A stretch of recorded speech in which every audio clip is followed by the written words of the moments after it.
stock market goes up and down. Well, so do truck rates. They go up and down every single day. So based on when and where you're shipping from and the type of unit you're moving, there's going to be a different cost. Today, I'm joined by Royce Neubauer, founder and CEO of the Auto Hauler Exchange. Royce breaks down the biggest trends shaking up vehicle shipping in 2025, the ripple effects hitting dealers, and how the smartest operators are flipping transport from a loss leader into a surprising profit center. A big thank you to our sponsors for making today's episode possible: Dealer DMV, Active Engage, and of course, Auto Hauler Exchange. And now, let's get into the show. Royce Neubauer on the CDG podcast. Royce, welcome back. Great to be back. Thanks for having me again. Good to have you back on. At this pace, you're going to be our show model. Looking good. I see you're fit. You got you definitely look different, and I say that positively. You look great. What's the scoop? Got young kids. Decided to put a little bit more focus on myself and my health. You know, when you're running a business, sometimes you're just so much in grind mode, and then you get home, you're taking care of the family. You don't really put that much emphasis on your own health. So back in December, I just decided to get to work, and I've dropped like 75 pounds since December. Wow. Yeah, dude, that's I wouldn't have imagined that much. I could tell, like, you've been working out, but I've always had a big frame. I'm an old football player, meathead from back in the day. So yeah, it's been a great journey.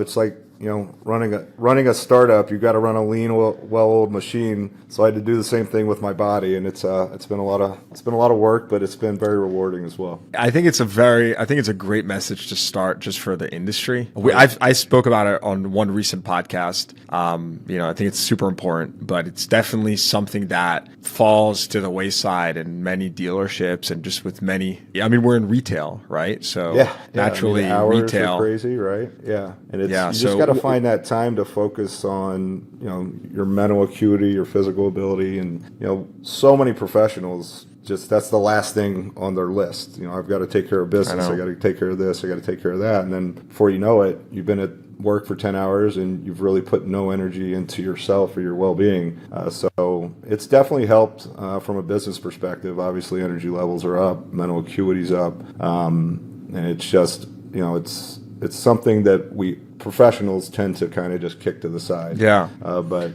I got serious about it, and it's been a blessing. Well, let that be some inspiration to kick us off. So, if you were to tell us briefly, how did you do it? Because losing 75 pounds is you do that very intentionally. That doesn't sound like definitely a passive thing. So how did you do it? For me, I went to the doctors, got some blood work done, and had some honest conversations with my doctors, and for the most part, I was in relatively good health, but I was not on a track to stay in good health as you age. So I was just cutting out processed foods, cutting my calorie count down. There's really no diet plan, but it's just calories in, calories out. And then I got to work at the gym and literally just started walking on a treadmill. Because if you go in and just try to crush it the first week, you're going to hurt yourself so bad you're not going to want to come back. So I just took it, as a marathon and just started very slow. And before I knew it, I was ramping up. And now, my workouts in the gym are much more productive. And, my overall well-being and health and diet is just much more structured and strong. Yeah. It's funny. We have co-ops from OEMs, right, to help dealers, subsidize technology. Can you imagine like food or nutrition co-ops from the OEM level?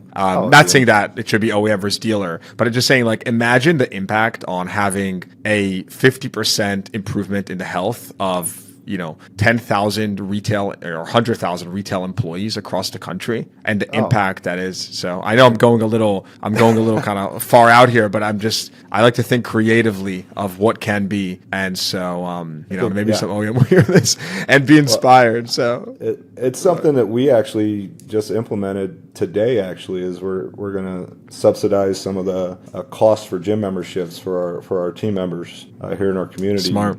We have a lot of team members that are very active and work out a lot. We hire a lot of athletes for a reason. So it's something that if you've got a team that is energized and healthy and have some sort of fitness and not just fitness, it's also more about your mental side too, right? Taking care of your mental well-being. And for me, working out is a stress reliever. So there's a lot of stress that goes into building a brand and building a business, as you know.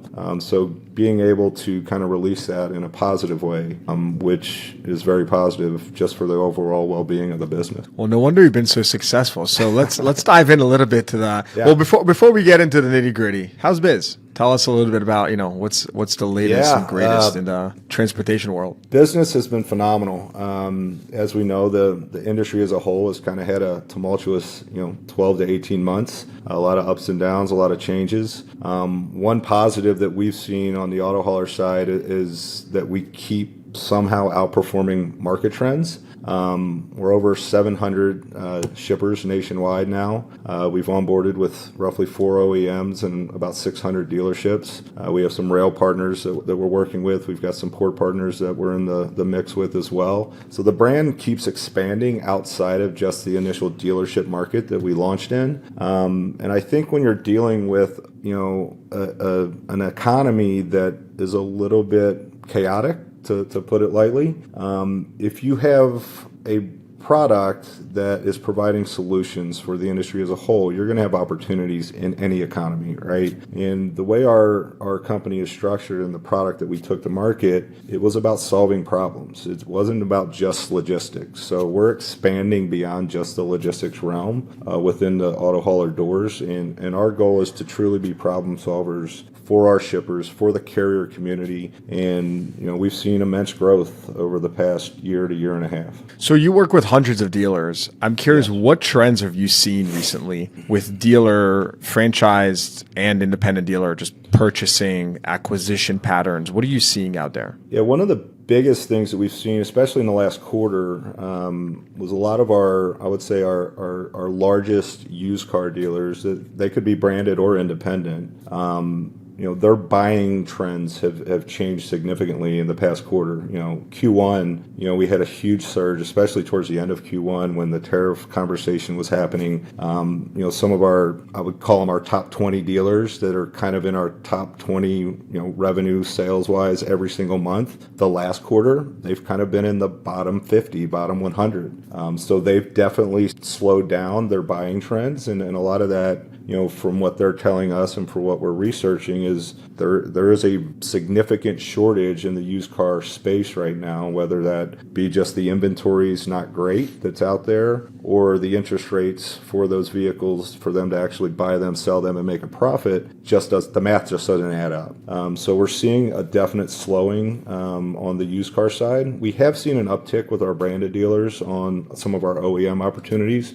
So we have quite a few branded dealers where we're going to be shipping the vehicles directly from the OEM to the dealership through our OEM partnerships, or some of the dealers can gain access to those vehicles and ship them themselves. And we're doing a lot of direct-to-consumer shipping on those new car sides as well. So our business is really seen a change within the last 2 quarters. From, I would say, Q1, we were very heavy on the used car side as far as volume coming through the pipeline, where in Q2, that used car inventory definitely slowed down and the new car inventory picked up on our end. When you say direct-to-consumer shipping, are you referring from the OEM, or what do you mean by that? It depends. From our EV OEMs, yes, we're going directly from the OEM to the consumer for a handful of them. But for our traditional OEMs, it's going from dealership to the consumer. Okay, so what's driving that? Why are we seeing more ship? I mean, are dealers just selling more vehicles out of state? Like, why is there an increase in that? Well, I think one of the biggest advantages of the product that we built is it's allowed our dealer community to expand their networks, whether it be on the used car side or new car. So with our logistics platform, it allows our dealers to have a logistics opportunity in states that they never operated in before. And I believe I spoke about this a little bit the first time we talked. Was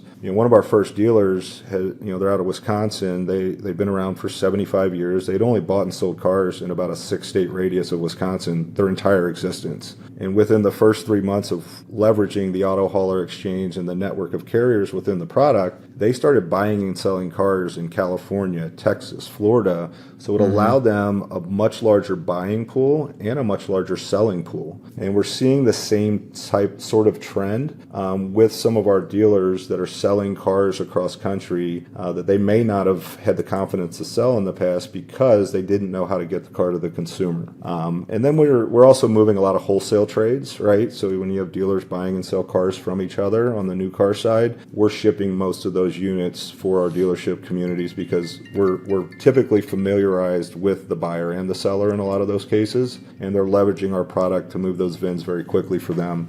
Some of those units get sold before they're picked up, so we are asked to deliver those units, maybe a single here or a single there, direct to the consumer. And I don't see that trend changing. I only see that trend growing. And it's kind of the Amazon effect that we're all familiar with, where I order something today, I want it at my house tomorrow.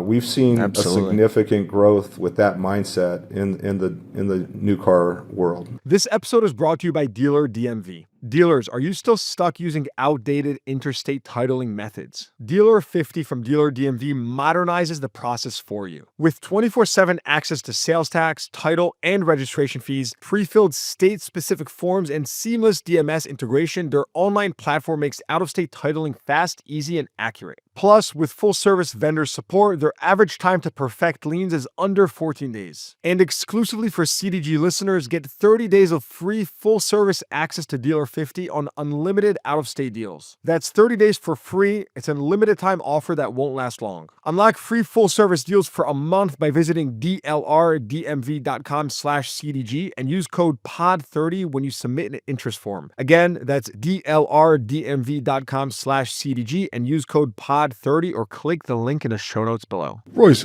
tell me, before we dive deeper into that, what problems are dealers coming to you with today? Like, what's changed in the last year in terms of issues or challenges dealers are facing and they're looking for solutions? I mean, the biggest thing is speed to lot, right? And that's something that we were kind of pressing from day one.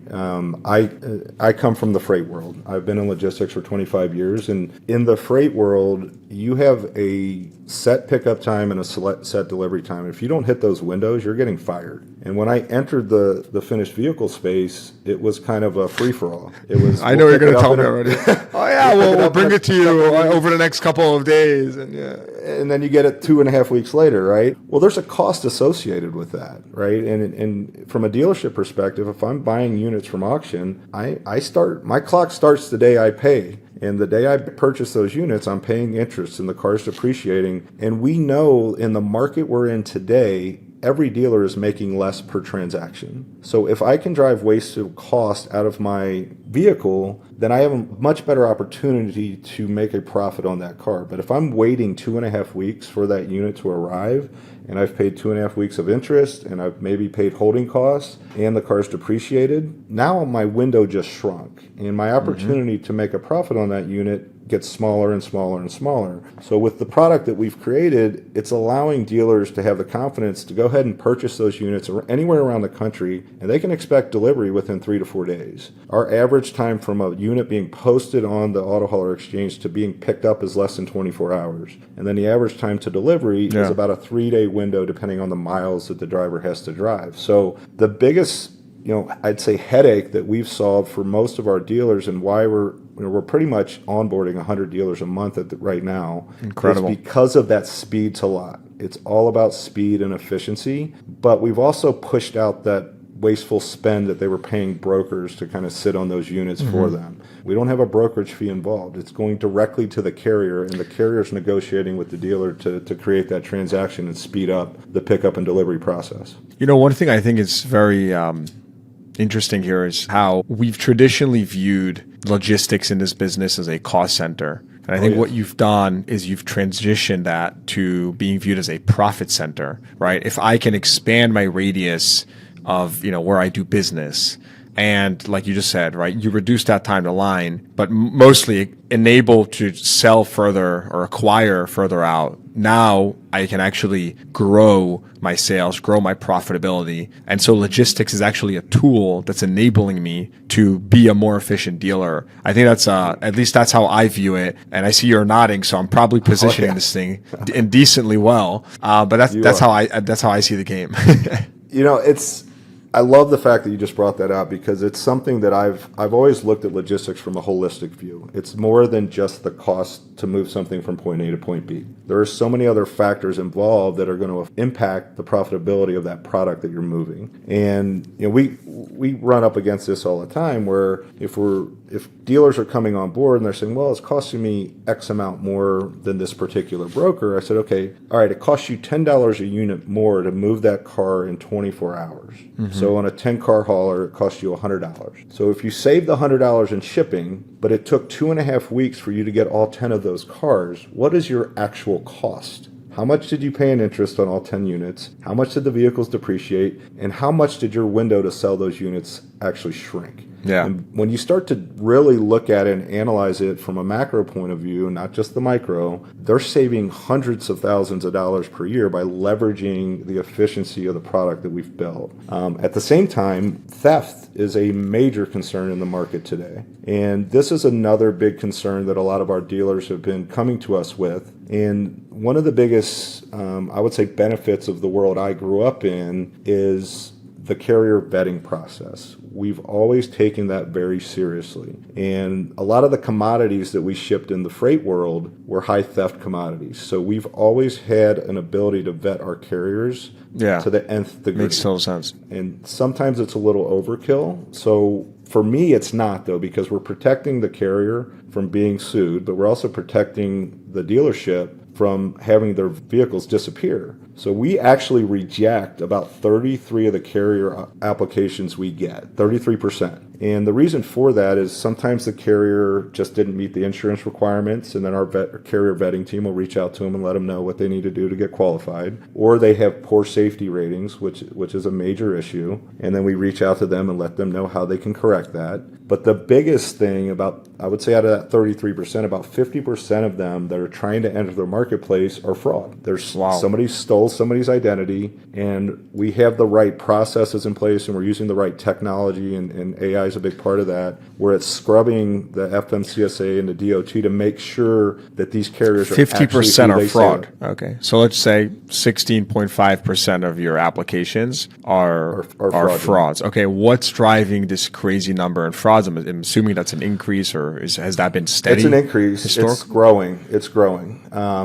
Now, we can talk about the issues with technologies being hacked and things like that. So the hackers are more sophisticated than the security metrics that are out there typically. So people's identities are being stolen, companies' identities are being stolen. So when we get an application that comes through our product, our system is leveraging different technologies that are out in the space, and it's scrubbing multiple sites and multiple products to make sure that the phone numbers and the emails and the addresses are all matching up. And the VINs that are assigned to that actual trucking company match the VIN that's picking up that unit. Let me pause you for 1 second. Yeah. I don't want to get too technical. I understand the premise here. Very technical. But yeah, let me pause you for 1 second.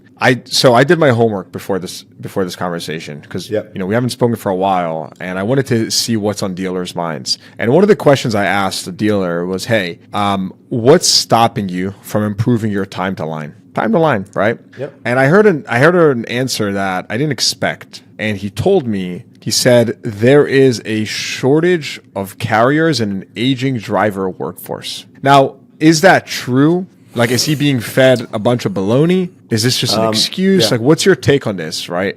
I wouldn't say it's not a reality in the space, but it's a reality in the logistics realm for the last 25 years. Now, typically, that's what a broker is going to tell their customer why they can't find a truck to pick up their units. But in reality, which was my initial suspicion, by the way, that they're being fed. And by the way, this isn't someone dumb. Like, they didn't say this like it's like written in stone. They said, "Hey, here's kind of what I'm hearing, and let me know what you find out." But yeah, we're definitely in a driver shortage, but we've been told we're in a driver shortage for the last 20 years. It's like the technician shortage in our industry. It's like, there's always been a technician shortage. You still got to find techs, and you can, you got to keep business going. And if you do it the right way, you can still find techs, right? And you might sometimes have to pay a little bit more here, pay a little bit more there. But a lot of it has to do with how that tech is treated. Are they going to stay, or are you taking care of them as an employee? And what we've found in the market, and one of the reasons I think our business is successful is because the carriers are treated in a way that they're a partner with that dealership. They're not being managed by a brokerage community in our product. They're not being manipulated by a brokerage community in our product. So even though this particular dealer is having problems because whoever he's working with can't find trucks for him, the data in our product tells us that's not the case. For the last 2 years, our average time from when a vehicle is posted by one of our shippers to when it is picked up is about 24 hours. That number hasn't changed. So if that's the case and there's such a significant driver shortage, we should see our window lengthening, but we haven't. So I don't think that's the major cause for why this particular individual or this dealer might be having issues. I think it's the partner they're working with doesn't understand how to manage the market correctly, or they're trying to underpay the carriers and take too much of the profit for themselves. There is a cost of doing business, and the way the brokerage world works is you have to make a profit on that transaction. And if you're not making a profit on that transaction typically sits until you can find a truck where you can make a profit off of. Our product's not built that way. Our product allows carriers to negotiate directly with the dealers. And one thing that we've built into the background of our technology is it's giving our dealers an idea of what they should pay on a particular day. The stock market goes up and down. Well, so do truck rates. They go up and down every single day. So based on when and where you're shipping from and the type of unit you're moving, there's going to be a different cost. MMR for logistics. 100%. MMR for logistics. Royce, tell me about, I want to go back to direct to consumer for 1 second. So when we last spoke roughly a year and a half ago, as an industry, we were sort of at the tail end of this digital retailing boom that we experienced from COVID, maybe even a little bit further out of that. But the point is there's been a pretty steep reversion, and it seems like online sales and digital retailing has sort of that term is morphed increasingly into omni-channel, right? Yep. Customers are not just going to buy online for the most part. They're going to start online, finish in store. The point is, I'm a huge advocate of this. I simply think that it's the purchase process that makes the most sense because, frankly, it gives me the most flexibility, right? I can start online, I can do X amount % in my leisure, in my comfort, and I can finish whatever part I want in store. Makes total sense. What are you seeing on your end? And you mentioned direct-to-consumer shipping, but to what extent are you seeing dealers selling out of state, out of market? Is this rising? Is this declining? I think you have a decent bellwether at your scale nowadays. And so what's your take on that? Yeah, I wouldn't say we've seen a significant explosion in the past year and a half, but we have seen a growth with that mindset. I do think omni-channel is the best way to purchase a vehicle. That's how I typically purchase vehicles. I'll start online and then I want to kick the tires, but at my age, that's who I am and how I am. I know younger folks that have never set foot in a dealership and they don't ever plan to. So I do think the buying habits of the younger generation are going to go more towards that pure digital mindset. But we have seen a bump in direct-to-consumer deliveries within our product. And some of that has to do with some of the incentives that have been pushed out from the EV community. A lot of the EVs are typically going to be direct-to-consumer, especially from a direct EV OEM brand. But even our traditional dealers that are delivering ICE and EV, we tend to see a little bit of a surge each month in those direct-to-consumer deliveries. And I think a lot of it isn't because that's necessarily where the buying trend is being pushed. I think a lot of those consumers would come in and pick up the car. I think it's a service metric. When you're in a very, very tough economy and you're competing for every opportunity against the dealership down the street, if your service service levels are higher and you're going the extra mile for that consumer and you're going to make it easy on them, I'm probably going to buy from you. So I think it's a value-added service that a lot of our dealerships are starting to build into their pipeline, where if you want to come in and get the car, great. If not, we'll deliver it to your house. And they've been leveraging our product to deliver it directly to the consumer's home. This episode is brought to you by Active Engage. Let's be real, your CRM is full of leads, but many aren't closing. Not every lead is a Glengarry lead. If you know, you know. That's where Active Engage comes in. Their expert BDC reps handle your early stage inbound and outbound, filtering out the noise and delivering the buyers, not just browsers. With Active Engage, it's not bots. It's real humans having real conversations, uncovering intent, surfacing urgency, and creating motivation. If you want to start closing faster from your online traffic, visit activeengage.com/Glengarry. That's GLENGARRY to learn more, or click the link in the show notes below. So tell us what's next. I mean, you've accomplished a ton in such a short period of time, and you're doing incredible work. I know many dealers who have listened to you speak,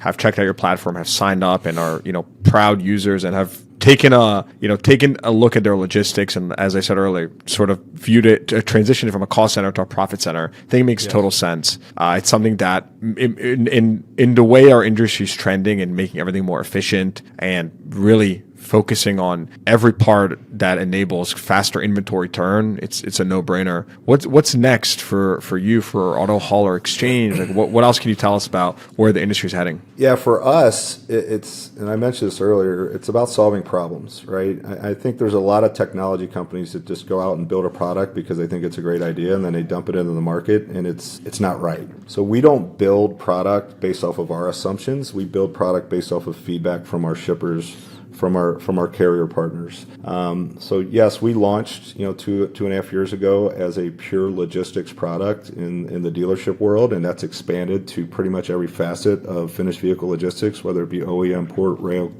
direct to consumer, POVs. Now we're in the mix of truly leaning into our product development roots.